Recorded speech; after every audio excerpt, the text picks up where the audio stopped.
দর্শক আসসালামু আলাইকুম।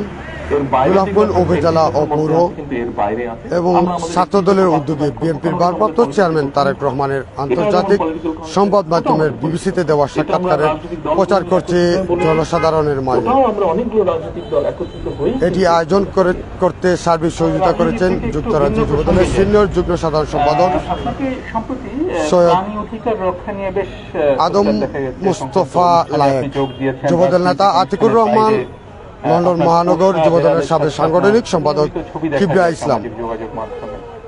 দর্শক, রাষ্ট্র কাঠামো মেরামতের ৩১ দফা এবং দলকে সুসংগঠিত করার লক্ষ্যে জাতীয়তাবাদী দল বিএনপির ভারপ্রাপ্ত চেয়ারম্যান জনাব তারেক রহমান বিভিন্নভাবে নেতাকর্মীদের বিভিন্ন দিক নির্দেশনা এবং বিভিন্নভাবে গণমাধ্যমে দেশবাসীকে দলকে সুসংগঠিত করার জন্য এবং দলকে সাপোর্ট করার জন্য বিভিন্ন পন্থাও অবলম্বন করছেন।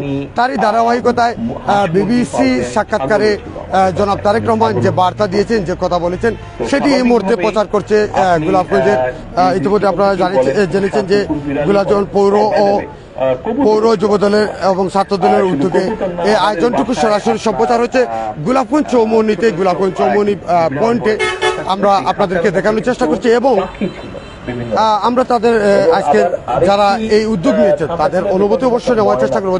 দর্শক দেখতে পাচ্ছেন অসংখ্য জনসাধারণ, শ্রমজীবী, ব্যবসায়ীরা এই মুহূর্তে আজকের এই বিবিসি সাক্ষাৎকার সরাসরি এই আপনারা সেখানে বসেই দেখছে। যে বিষয়টি এটির সাথে আমি কম বেশি ছোটবেলা থেকে আমি জড়িত আছি। হয়তো এটি এখন প্রকাশ পেয়েছে বিভিন্ন ভাবে, বাট এটির সাথে আমি আমার পরিবার আমরা অনেক আগে থেকে। দর্শক, দেশ এবং প্রবাস থেকে যারা এই মুহূর্তে আমাদের সাথে লাইভে যুক্ত হবেন, জি বয়েস সিলেটি নিউজ এবং লাইভে সরাসরি যুক্ত হবেন, অবশ্যই লাইভটি শেয়ার করে সবাইকে দেখার সুযোগ করে দেবেন। আমি আবারও বলছি, এই আয়োজন করতে সার্বিক সহযোগিতা যারা করেছেন, এই যে দলের দুঃসময়ে যারা সঙ্গী ছিলেন, যুক্তরাজ্য যুবদলের সিনিয়র যুগ্ম সাধারণ সম্পাদক সৈয়দ আদম মুস্তফা লায়েক, যুবদল নেতা আতিকুর রহমান, লন্ডন মহানগর যুবদলের সাবেক সাংগঠনিক সম্পাদক কিবরিয়া ইসলাম, যাদের উদ্যোগে আজকের এই সরাসরি বিবিসি সাক্ষাৎকার গোলাপগঞ্জের চৌমুহনীতে সরাসরি সম্প্রচার হচ্ছে। সরাসরি গোলাপগঞ্জের জনসাধারণকে এই মুহূর্তে দেখানো হচ্ছে জাতীয়তাবাদী দল বিএনপির ভারপ্রাপ্ত চেয়ারম্যান তারেক রহমানের যে বিবিসি সাক্ষাৎকার, সেটি প্রচার হচ্ছে। দর্শক, এই মুহূর্তে আপনারা দেখতে পাচ্ছেন ক্যামেরার সামনে অসংখ্য লোক এই মুহূর্তে বসে আছে সরাসরি আজকের এই বিবিসি সাক্ষাৎকার তারা উপলব্ধি করছে। দেশের টোটাল অংশের মধ্যে অ্যাটলিস্ট 25% গ্রিন দরকার, বনায়ন দরকার, ফরেস্টেশন দরকার। এই মুহূর্তে বাংলাদেশে আমি যতটুকু জেনেছি এটি 12%, which is very dangerous। এইগুলো নিয়ে আমরা কাজ করতে কিভাবে আমরা বাড়াবো। দর্শক, আপনারা দেখতে পাচ্ছেন কথা বলছিলাম যে এই যে আপনি জাতীয়তাবাদী দল বিএনপির ভারপ্রাপ্ত চেয়ারম্যান তারেক রহমানের যে বিবিসি বার্তা, সেটি এই মুহূর্তে সরাসরি সম্প্রচার হচ্ছে গোলাপগঞ্জ চৌমুহনীতে। সেখান থেকে বিবিসি বার্তায় দেশকে দলকে সুসংগঠিত করার লক্ষ্যে কথা বলেছেন এবং জনসাধারণকে জাতীয়তাবাদী দলকে দানের শীষকে সাপোর্ট করার লক্ষ্যে এবং এই দলকে নিয়ে আগামীতে কি কাজ করবেন, এই দলকে নিয়ে কিভাবে সংগঠিত হবেন সেই বিষয়ে কথা বলছিলেন। আপনাকে নিয়ে অনেক মিমও তৈরি হয়, অনেক কার্টুন হয়। আমরা সরাসরি আজকে যারা উদ্যোগ করেছে বা যারা এখানে এ পর্যায়ে আমরা সরাসরি আজকে ওনার কাছে চলে যাচ্ছি গোলাপগঞ্জ পৌর ছাত্রদের সাবেক সাধারণ সম্পাদক সুফিয়ান খানের কাছে। ওনার কাছ থেকে আজকের এই সরাসরি বিবিসি বার্তার যে মন্তব্য, ওনার কাছ থেকে আমরা অনুভূতি নেওয়ার চেষ্টা করবো। আমাকে জিজ্ঞেস করেন কিভাবে দেখেন, আমি বলবো আই এনজয় ইট। আজকে যে বিবিসি বার্তার মন্তব্যটা তারেক রহমানের যে, তবে এখানে একটি কথা এই বিষয়ে আমি ধন্যবাদ। আজকে আসলে আমরা ওই যে প্রচারণা যেটা করলাম আমাদের তারেক রহমানের বক্তব্যগুলা, এগুলা বেশ প্রচার করার জন্য আমরা বিভিন্ন আমি নিজেও আছি সোশ্যাল মিডিয়াতে জায়গা বিভিন্ন সময় বিভিন্ন জগতে যেগুলা করতে চাইরা আমরা এটি দিয়ে যেমন খুব দ্রুত একজনের সাথে আরেকজনের যোগাযোগ করা যায়। আমরা মাঝে মাঝে বলি যে দেখেন অনেক সময় অনেক আলোচনায় আসে ডিনামাইটটা যখন আবিষ্কৃত হয়, ডিনামাইটটা আবিষ্কৃত হয়েছিল আপনার সালামু আলাইকুম, ধন্যবাদ আপনাদেরকে। আপনারা জানেন দীর্ঘ স্বৈরাচার সরকারের আমলে, শেখ হাসিনার আমলে আমাদের নেতার উপর আইন করে নিষিদ্ধ করা হয়েছিল। বিভিন্ন মিডিয়ায় সাক্ষাৎকার, বক্তব্য প্রদান নিষিদ্ধ করে দেওয়া হয়েছিল। আজ স্বৈরাচার পালিয়ে গেছে। সাধারণ ছাত্র এবং বিভিন্ন রাজনৈতিক দলের আমাদের আন্দোলনের মাধ্যমে আমরা যে সফলতা পেয়েছি, দীর্ঘদিন পর প্রথম প্রায় 17 বছর পর প্রথম কোন মিডিয়ায়, বিবিসি বাংলায় আমাদের নেতা, তারুণ্যের অহংকার, আমাদের আগামীর রাষ্ট্রনায়ক, দলের ভারপ্রাপ্ত চেয়ারম্যান জনাব তারেক রহমান সাক্ষাৎকার দিয়েছে। এটা নিয়ে সাধারণ জনগণ বলেন আর আমাদের নেতাকর্মী বলেন আমরা খুবই আবেগাপ্লুত। আমরা এখান থেকে যে কথাগুলো শুনেছি বা মানুষের যে প্রতিক্রিয়া পেয়েছি, আমরা দেখতে পাচ্ছি যে আমাদের নেতা যে কথাগুলো বলেছেন সব জায়গায় তা গ্রহণযোগ্যতা পেয়েছে।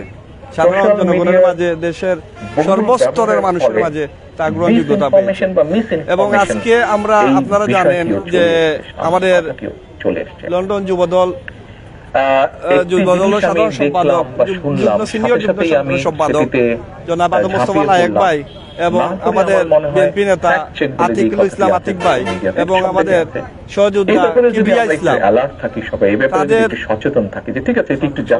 সহযোগিতায় আমাদের এখানে সাবেক ছাত্রদল সাধারণ সম্পাদক সুফিয়ান আহমদ খান, বিএনপি নেতা বাবর ভাই, বাবলু ভাই, মইনুল ভাই, আশিক ভাই এবং আমি যুবদল নেতা বাদল বা আমাদের যারা নেতাকর্মী সহযোগিতা সবার সম্মিলিত প্রচেষ্টায় আজকে আমরা তারেক জিয়ার সরাসরি বক্তব্যটা জনসাধারণের সামনে তুলে ধরার চেষ্টা করতেছি।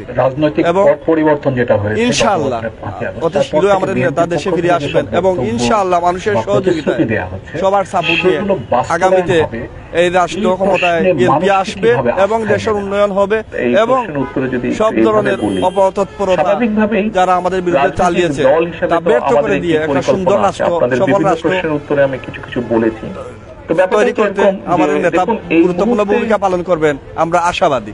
ধন্যবাদ আপনাদের। আসসালামু আলাইকুম। আমরা আরো কিছু অনুভূতি নেওয়ার চেষ্টা করব। আমরা চলে যাচ্ছি গোলাপগঞ্জ পৌর বিএনপি সহ সাংগঠনিক সম্পাদক বাবর আহমদ ভাইয়ের কাছ থেকে ওনার অনুভূতি প্রথমে নিচ্ছি। আপনাকে যদি আপনি ধরেন এখন লন্ডন আসবেন, তো আপনি একটা প্লেনে উঠলেন, প্লেনের যে প্লেন চালাবে, উড়াবে, সে যদি আপনাকে বলে যে ভাই আসসালামু আলাইকুম, কিছু মনে করেন, বিসমিল্লাহির রহমান। আজকে জনসম্মুখে জনাব তারেক রহমানের, আমাদের দলীয় ভারপ্রাপ্ত চেয়ারম্যান, আমার নেতা জনাব তারেক রহমান আমার জনসম্মুখে উনি 31 দফা ও বহুদলীয় গণতন্ত্রের বিষয়ে পাবলিসিটিতে আলাপ করছেন। আমাদের সিনিয়র নেতৃবৃন্দের সহযোগিতায় আজকে এই পরিবেশনা আমরা জনসম্মুখে করতে পেরেছি এবং সফল হতে কতটুকু পেরেছি এই জনগণের কাছে আমাদের নেতা আগামীতে দেশ কিভাবে পরিচালনা করবেন, জনগণের সহমত এবং জনগণের মতের দিক দিয়ে উনি যেভাবে দেশ পরিচালনা করে সেই দিক দিয়ে নির্দেশনা দিচ্ছেন। এই আপনাদের কাছে উনি প্রতিশ্রুতিবদ্ধ হচ্ছেন দেশকে একটি সুন্দর, একটি বিভিন্ন উন্নয়নশীল দেশ হিসেবে পরিণত করতে উনি সহযোগিতা চেষ্টা করবেন এবং আপনাদের মতামত এবং আপনাদের মতামতের ভিত্তিতে উনি দেশকে পরিচালনা করবেন।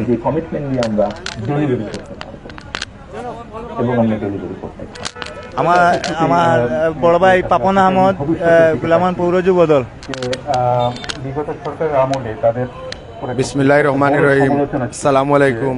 দেশ নায়ক তারেক রহমানের দীর্ঘ 17 বছর পর বিবিসি বাংলার সাক্ষাৎকারটি জনগণের দুর্গড়ায় পৌঁছে দেওয়ার জন্য যুক্তরাজ্য যুবদলের সিনিয়র যুগ্ম সাধারণ সম্পাদক সৈয়দ আদম মোস্তফা নায়েক ও লন্ডন মহানগর যুবদলের সাবেক সাংগঠনিক সম্পাদক কিবরিয়া ইসলাম ভাই ও যুক্তরাজ্য যুবদল নেতা আতিক ভাইয়ের সৌজন্যে এবং গোলাপগঞ্জ পৌর ছাত্র দলের সাবেক সাধারণ সম্পাদক সুফিয়ান আহমদ খান এবং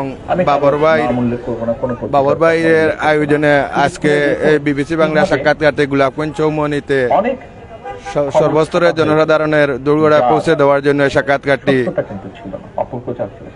প্রচারের জন্য যে উদ্যোগ নেওয়া হয়েছে এবং যে স্বতঃস্ফূর্তভাবে জনসাধারণের সাড়া দিয়েছে, আমরা আশা প্রত্যাশা ব্যক্ত করি যে দেশনায়ক তারেক রহমানের আগামী রাষ্ট্র কাঠামো গড়ার জন্য যে 31 দফা দিয়েছেন 31 দফা এবং এই সাক্ষাৎকারটি জনগণের দুর্গড়ায় পৌঁছে দিলে ইনশাল্লাহ আগামী জাতীয় সংসদ নির্বাচনে ধানের শীষের বিপ্লব ঘটবে এই আশা প্রত্যাশা ব্যক্ত করে আমি আমার বক্তব্য এসেছি। আসসালামু আলাইকুম। আমি বলতে পারবো স্বৈরাচারের সময় বহু সাংবাদিককে বিভিন্ন জায়গা থেকে ফোন করে বিভিন্ন রকম ভয় ভীতি প্রদর্শন ধমক দেওয়া হতো। দর্শক, আপনারা দেখছিলেন এই মুহূর্তে গোলাপগঞ্জ চৌমুহনীতে গোলাপগঞ্জ উপজেলা ও পৌর যুব দল এবং ছাত্র দলের উদ্যোগে বিএনপির ভারপ্রাপ্ত চেয়ারম্যান তারেক রহমানের যে আন্তর্জাতিক সংবাদ মাধ্যম বিবিসিতে দেওয়া যে সাক্ষাৎকার, সেই সাক্ষাৎকার জনসাধারণের উদ্দেশ্যে এই মুহূর্তে গোলাপগঞ্জ চৌমুহনী যে প্রাণকেন্দ্র আছে সেই প্রাণকেন্দ্রে জনসাধারণের হচ্ছে গোলাপগঞ্জ উপজেলা ও পৌর যুবদল এবং ছাত্র দলের নেতৃবৃন্দ, এবং এটি আয়োজন করতে সার্বিক সহযোগিতা করেছেন যুক্তরাজ্য যুবদলের সিনিয়র যুগ্ম সাধারণ সম্পাদক সৈয়দ আদম মুস্তফা লায়েক এবং যুবদল নেতা আতিকুর রহমান, লন্ডন মহানগর যুবদলের সাবেক সাংগঠনিক সম্পাদক কিবরিয়া ইসলাম। আমরা ধন্যবাদ জানাই যারা যারা সহযোগিতা করেছেন এই সাক্ষাৎকারটি প্রচার করতে। ধন্যবাদ জানাই যারা যারা এই মুহূর্তে গোলাপগঞ্জ চৌমুহনী থেকে এই প্রচারটি এবং এই উদ্যোগটি গ্রহণ করেছেন। দর্শক, ভালো থাকুন, সুস্থ থাকুন, দেখা হবে অন্য কোনো সরাসরি সম্প্রচার থেকে। আসসালামু আলাইকুম।